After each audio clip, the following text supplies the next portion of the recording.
fueling a cleaner future, one powered by cells, reducing demand for oil, coal, gas. Could batteries revolutionise energy? This is Roundtable with me, David Foster.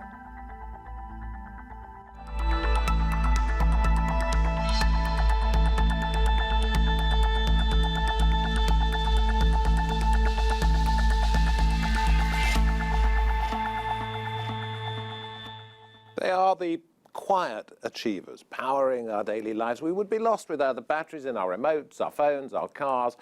But the battery is undergoing something of a transformation. Technology advancing quickly, and some say it will be revolutionary, overthrowing the energy mix as we know it today.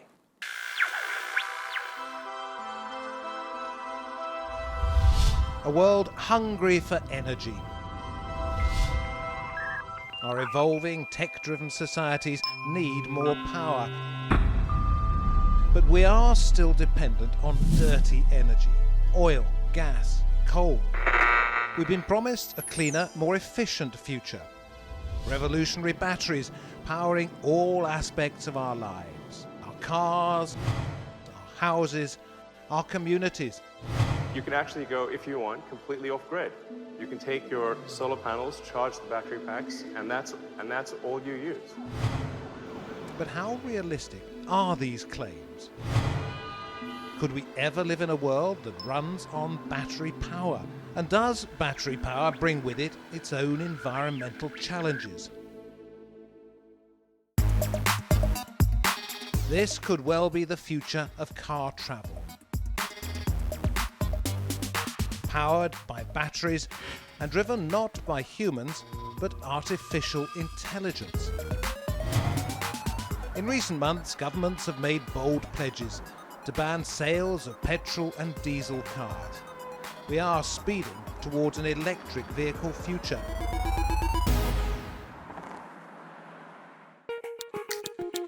And that future is being built. Deep in the Nevada desert, the Gigafactory. It belongs to electric car maker Tesla, big enough to house more than 90 Boeing 747 jumbo jets. It is here that electric car batteries will be produced on a massive scale. When finished, it will make more lithium-ion batteries than the rest of the world combined. Its CEO, Elon Musk, wants to revolutionize energy by creating batteries able to store enough power for homes, cities, even countries. When you say, like, as a consumer, what would you want? Obviously, do you really want, like, tons of new power lines coming in? Do you want to be overloading substations and have, like, big new substations built in neighborhoods? I think people don't want that. But batteries need to last longer. And a breakthrough in the technology is needed. Billions of dollars are going into research and development, but there are concerns about some rare elements like cobalt and lithium. Underneath these salt flats in Bolivia could be 70% of the world's lithium. The market price is dropping.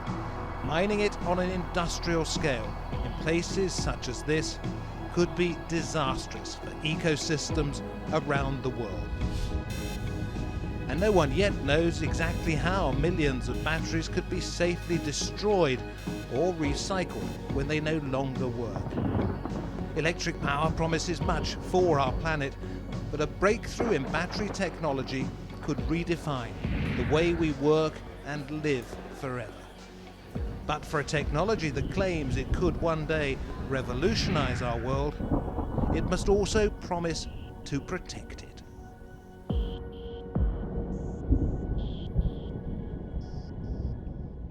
Here at the Roundtable today, I'll introduce our guest, Rohit Talwar from Fast Future Research, a futurist, you might imagine that, who says battery power will form a key part of our lives. Jerry Wolf next to him, a journalist who's dedicated his career to batteries, says the future will be battery powered, although there are a great many challenges.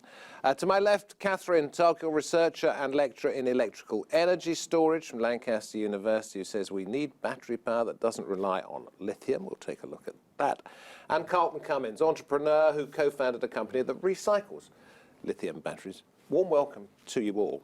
A programme on batteries. I can hear people saying, well, it could be boring, but you're here to tell me it isn't. So, Jerry, why are batteries not boring? Well, about 20 years ago, someone asked me to edit a publication about them, and I thought, God, this is going to be boring. But then I sat down and looked at my mobile phone and my laptop and looked out to the car and thought, this could be anything but. It's taken me around the world several times, and I've seen lots of interesting technologies, so I would never consider So in batteries 20 boring. years, it's all changed, everybody, yeah? No, it hasn't. A lot of the things have just improved and been enhanced, and the applications have just become more common. From the mobile to your portable watch to wearables, electric cars, you've raised them all. Rohit, are we going to see, and anybody else chip in on this if you'd like, are we going to see a world powered entirely by batteries at some point? I think we'll see a shift. It will accelerate over the next 10 to 20 years because we'll see examples like the South Australia project where Tesla are putting in a battery storage plant. They're going to do it in 100 days. It costs 50 million, but they're saying if they don't deliver in 100 days, they'll basically do it for free. I think that gives a shift to the marketplace where suddenly everyone starts to see what's possible now with currently available technology. And I think that will give a boost to innovation. But I think even in 30 years' time, we'll find parts of the world still powering us with some form of carbon tech. Nothing to do with the science or the technology, more to do with governments and business just being very, very slow to move and very reluctant to change things. The new players coming in, though, I think will drive a lot of the change. Do chip in at any time, any one of you who feels you want to point to me. But let me ask you, Catherine, first of all, we're hearing from Rohit about change. What changes do you see? He was talking about Tesla in South Australia. Where are we moving on? Well, we're just investing more and more in grid scale storage. It's getting bigger, it's getting more inclusive of the renewable storage as well, so renewable generation as well. So we're actually seeing a hybridization of technologies. We're seeing more combinations of different aspects of technology, and I think that's where it's moving more likely. So we're not going to see fossil fuels outside of our remit anymore. We're actually going to still need to use those because for long distance travel, for example, I mean airplanes as well are very heavily dependent on fossil fuels that we can't at the moment envisage using lithium-ion batteries or any other high voltage battery or high power battery for flights, for example. So we can't see a complete transformation onto electric, but we can see a change in that we're going to see a hybrid investment. world, perhaps. Yeah, exactly, a hybrid world. When you're talking about the storage, and two of you are experts in that at this table, you're talking about harnessing solar power, wind power, and being able to keep it so it can be used when you need it. Yeah, well, they're effectively unreliable sources. You can't be sure when the wind's going to blow. You can't be sure when you're going to have the sun. But the advantage of low-cost grid-scale battery systems is that you can tie these in and you can sell the electricity to the grid supplier at an optimum price. And that's what a lot of the renewable players don't get at the moment. If you connect solar or wind into the grid, because you can't be sure, these players get the lowest possible rates. Involved in recycling these lithium batteries, what's your take on this? Where are we heading? The nature is, with the drive to produce new batteries, lithium-ion or otherwise, there inherently becomes a need or the question of what you do with them after. So that's where Acceleron comes in. We actually focus on reusing some of these batteries, reusing some of this resource before it gets crushed and reused for material recycling. And that's where we've been really doing a lot of interesting work, and we see a lot of And who's interested in this? Because if Well, you have to sell it to particularly people, or automotive people coming to you industry. now and saying, we need you to do this. The automotive industry inherently has a very big interest in this because they sell cars, and a lot of their cars are transitioning towards lithium-ion batteries for policy reasons, etc. I'd hold on a moment on that on automotive. The reality is that the majority of cars that are out there today use lead acid for starting, and they're using lead acid to power all the ancillary loads that cars have, the seating, the Wi-Fi, and all of. But you're all of looking these to the things. future, though. Exactly. Well, I build a be company sure based about- on what's going to be pushing. So Be sure about the future, because lithium ion is not recycled It is definitely not chemically recycled. You cannot use the lithium that you've put into a cell at the moment and extract it and put it into a new one. And that's something that- exactly why it's so exciting, the Well, whole it concept of reuse. it may- because you it may actually be have a exciting. resource that you can actually take from one application. It's a lot like when you take Yeah, the batteries but from a it's- remote control it's- and you put it into something like a clock. You change the application, Yeah, but that's you, not you get some industrial more scale. value. That's not industrial What about other scale. challenges now? We're talking about cobalt, we're talking about lithium, we're talking about nickel as well in all of this. And children are exploited mining for cobalt in parts of Africa. There are massive things. Not to too many overcome. people are exploited in handling lead at the moment. I mean, pretty much 99% of the lead that goes into lead-acid batteries goes back into lead-acid batteries when you need a new one. And that's the true definition of recycling, whether those original Yeah, but they're materials... big and chunky, and we're talking about things They're that need to not be smaller. Rohit, actually big. you wanted to chip in? Yeah, I think, again, you have to sort of separate the conversation out into its component parts. So from a technology point of view, the technology is going to move faster and faster. We will be able to do, theoretically, industrial scale with all sorts of technologies going forward with lithium ion. But it's more about governments and what they legislate for, what they choose to legislate for, which isn't always about the right thing. It's about what's expedient at the time, and then there's business and where it goes. So in the US right now, the fastest selling, or the biggest selling cars are Teslas, battery powered. We're seeing countries like India and others saying by 2030 we want to get away from a petrol fleet. So that will move innovation, because those are the huge markets. India with 1 billion plus people, China with 1.3 billion.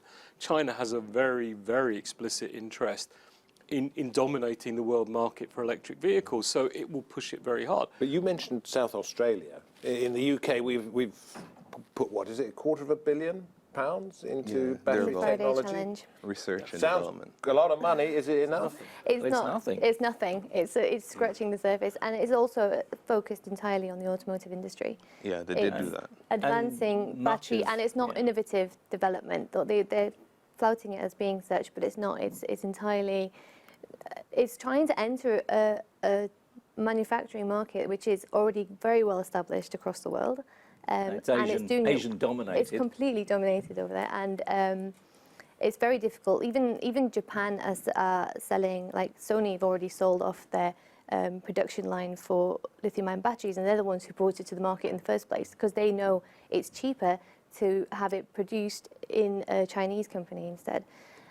Manufacturing, trying to establish a brand new manufacturing market and to do R&D and set up Okay, so somebody whole else thing. somewhere else is actually better at it than we are in the UK, Yeah, and you we're have- so Well, far it's behind the because- curve, we can't catch You up. have to look at the value chain there, that the most important, the part that's dominated by the Asians are the cells, and they're made cheaper in China, cheaper in Korea. The next bit of the value chain is the battery pack, which fits into maybe a car or storage system, and of course the final thing is the product itself, the car. You even find this in Germany. I'm sorry, I feel I'm dominating this. I was just going to bring Rowan in, because something we talked about beforehand, I want to bring it in. You talked about internal batteries. We don't want to talk about breakthroughs. That is not an internal battery in a machine. You were suggesting an internal battery in any one of us here. Yeah, so we've got more and gonna more have that? devices going into our bodies. We have pacemakers, hearing implants, sight implants, drug delivery devices. So we're going to have more and more technology in our bodies. Your mobile phone, your memory will sit inside your body, possibly a lot of the functionality. And so that has to be powered in some ways. People are looking at kinetic energy, looking at all sorts of chemical That being as I processes. move, it charges it. Yeah, but you need some sort of storage device, because you don't necessarily need all the power when you're running. You need it later on in the day when you're, doing something else. People like Microsoft have got patents on local area networks for the body. So if we look at what's going on now, that sounds all very horrendous. Tell me that again. They've got a patent on... a local area network that would connect multiple devices inside or near your body, so that you could power them from a single device. And it's all about manufacturers wanting to control the way you access technology. But within 5 years, you'll see this as commonplace in the same way as people see having a pacemaker fitted as commonplace today. Which technology, which battery technology wins? It's partly down to innovation, but it's more, I think, down to who has the market power to go out and kind of win the business from the And big that's what I device would players. say is really exciting about energy storage. It's not the battery itself, but what it enables. It's the ability to achieve and do more things with energy storage. And that's where the different technologies come in. Even different types, lithium-ion, flow batteries. It's all about the mix, and it's what the mix enables that makes energy storage exciting. Catherine? I was going to say, it's an application-driven thing, though. I mean, you're talking about batteries in the body, but that's a really mobile technology. It's very small scale. I mean, when you're looking from that side, lithium-ion does dominate. I mean, it's perfect for small-scale portable technologies, which are the high power demand. But when you're scaling that up to the grid scale, when you're trying to look at renewable management and trying to stop the intermittency on the grid, then you need something that is scalable. You need to look at other technologies and innovations, which we've got a breadth of, which need that investment as well, that go beyond lithium-ion, long duration storage. How are they going to change not my life, but my grandson's life, my great-grandchildren's lives? Batteries, what can you see? Well, Can't you kick off on that one? The main thing that batteries enable is that they give the ability to store something for a time when you need it. And this I kind of have a lot of experience in because I used to work in the renewable energy industry, particularly in countries where you have a decentralized grid. There's no real grid infrastructure. Batteries become crucial because they actually give the ability to access energy, and energy right now is the ability to access information. The internet, telephones, cell phones, communication is very linked to access to energy. So just by framing it like that, you can see how it starts to affect economy, social development. You know, there's a lot of interesting things associated with batteries in the peripheral. And it's battery technology in general, not necessarily slanting towards lithium or flow or lead acid. It's energy storage in general is an enabler. So when we frame it like that, you can really see why it's exciting and why there's a big push I suppose for we it. saw this all hundreds of thousands of years ago when we Yeah. realised that a lump of wood stored energy, that a lump of coal stored energy. Yeah. And if we were the UK government and we're looking at, post-Brexit, what's our strategy? So there's a lot of conversation about what we want to get away from. But if we had a nice little strategy that said where we want to go, we would be taking some of these technologies and saying, what's the next wave of this? It's the recycling of lithium. It's developing flow to, be able to power a national scale grid. It's taking the technologies that people have pioneered now to capture the heat from your bum on a plane and turn it into electricity that powers the plane internally. We could be saying we want to be the leaders in that, and we're going to put £5 to £10 billion in the next few years to really get a lead and build ecosystems of businesses around that then serve the whole planet. Jerry, you were worried that you were hogging the conversation, but you weren't. But so let me put this one to you. As a journalist, I'm being privileged to learn all sorts of new things almost on a daily basis. There you are sitting at your magazine, and you hear about what is going to happen in the future. Forget the hurdles we've talked about with the UK investment, etc. What excites you as a journalist about what's happening? Well, I'd just like to still be here in 30 or 40 years' time to see what technologies won out in the end. The possibilities are, as everyone said, pretty endless. When I go along to lots of conferences from the battery makers, they do their investigations of what market segments that they think will be there, and you think, I'm sure you're all wrong about this. So in terms of where we go, there are going to be an awful lot of people who have a vested interest in keeping the status quo. Or are they catching up and deciding that battery power is the future? People like Shell, Exxon. Oh no, they are. They're They're all in investing. They're already investing. That the new commodity is now the electrons. So that's what people are investing in. They want to And I read directly in, what was it, electricity. Nature Communications, there are all sorts of magazines you come across, found that using positively charged potassium ions inside batteries makes everything a little bit better. That's another breakthrough, is it? There are always some small always some- iterations in some exactly. form I or thought that was fashion. important. It's small, is it? Yeah. But it's still exciting and it's it pushes things possibly forward. Good. Yeah, these things Where come do you out see it going? slightly. That one, we have positively charged lithium and sodium in the. You got them already. But Already, but- in terms of society, Well, for me, I'm always for the mix. I see, because when you think about it historically, there's never been a silver bullet for anything. We've used diesel, we've used petrol, we've used natural gas, we've used methane. So just as you've been saying when you talk about application-specific energy storage, we need to start talking about batteries as a mix, as opposed to speaking about batteries as this, which technology will win. there will always be a mix. There's always been a mix when it comes to technology, even when it comes to what happens to the batteries afterward. Some people will recycle, some people will reuse. That's the nature of things. There's always a market dynamic. has just grown and grown over the last 20 years. I mean, the compound annual growth rate is just, fantastic. Good place to invest. Damage to the environment. We've talked a little bit about it, but what are Mining the is- major concerns?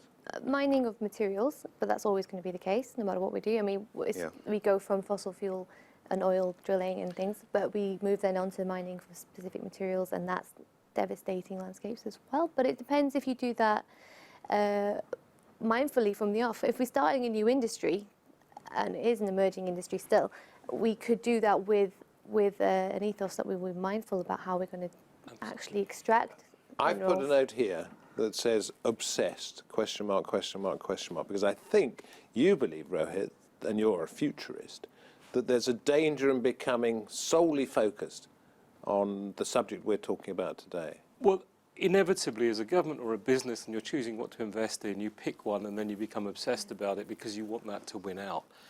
We need to get much more experimental. We need to be much more willing to try things. And instead of being obsessed with the grid as we are today, actually one of the ways of making innovation happen faster is to look at much more local generation, where communities are using different types of technology, experimenting, using the blockchain to share the information and charge each other. We could have totally different models for what the powering of our world looks like within 5 years, if we decided that the UK was going to become a centre for experimentation and all this. Even just using the technologies we have today and scaling them up a little bit, we have the opportunity to really change Britain's future. At the moment, I think what we're obsessed with is moving in very conservative steps with very conservative technology developments. And I think there's Well, we're talking about challenge. investment, big investment, so people are going to be a little bit tentative. But you were... I guess you It's have to. complicated. I'm sorry, Oh, Catherine. sorry. It's a complex thing. You can't just say we need to do that, though, because it's not. It comes down to infrastructure being there to enable communities to connect to the grid, because that's not there at the moment. So we can't, because there are people who want to invest in that and they want to make their own little grid. They want to invest in batteries, but that link is gone. But It's we are not there seeing at the moment. communities in Africa where they're putting in the technology and they're building the infrastructure. I could probably put a pinch in with on this wireless. because I've worked in regions of the world where this is the case, and that's the exciting thing about energy storage. You can work on a grid scale. You can also work on a decentralized scale. And that's where the different technologies become really exciting, because flow batteries, exciting stuff for grid scale. Lithium-ion batteries, the portability of them lends themselves to that decentralized model. So I really love when you kind of frame things talking about how envisioning new ways to power our lives, because we have that opportunity. You have do. to look globally. I mean, it would be foolish just to think about what happens in the UK. My publications have always been internationally based, and I haven't seen much come out of the UK until very recently. So I think we have to look to certainly to China, certainly to the rest of Asia, and the west coast of the States as to where the exciting stuff has been happening. From an obsession point of view as well, with regards to innovation and development, from a research perspective, because I'm at a university, I know that there are plenty of people who want to pitch ideas, want to try innovative strategies, try completely new wacky ideas, but the funding is not there. It is not supported.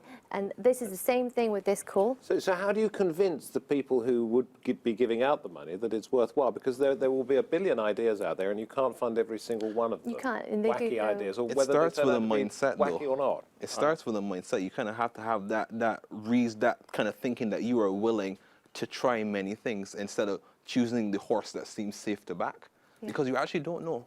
I think there's you can see the model coming out of the UAE right now, United Arab Emirates, and particularly Dubai, where they have this 10x program, where their future foundation looks at ideas that could be brought to fruition in 10 to 20 years' time, and then they have a competition to create pilots of those solutions and to do them in 100 days. So people pitch with their ideas. A few are chosen that look dramatically different to what we have today, and then they have 100 days to try and deliver that development, whatever it happens to be. And what it means is you learn very fast because you're doing the experiments, you find things that work, and you find the things that are going to take a lot longer to develop. that's the kind of mindset we need to bring to this, because it's an unknown and unknowable future. The only way we can get there is through experimentation So and let's trying bring in a an range of ideas. entrepreneur at this point, when we only have a short while to go in this program. It's gone very fast. What would be the most exciting thing that you think you could take to the market in terms of what we're talking about here, ventures, unlimited capital? What would it be? Well, the way we kind of position ourselves is that with all the interest in producing new technology, there will always be this question of how do you actually manage the resource? Because we do know we live on a world with limited resources. So regardless of what technology we use, we really need to understand how to make best use of it. And that's why creating reuse strategies and creating the policy infrastructure to help that happen and connecting the loops with different manufacturing industries is really important. So that's what we try to do. Thank you. Thank you all very much indeed. Time has rattled past, I have to say. Thank you very much for coming on Roundtable. Battery life becoming, I think we've talked about it here, battery lives, our lives. Fossil fuels damaging, we all agreed that they won't last forever. So we've been talking about where we could go. The future could look very different if those quite literally charged with changing the way we power our lives actually succeed. This has been Roundtable with me, David Foster. Thank you for watching. See you next time. Bye-bye.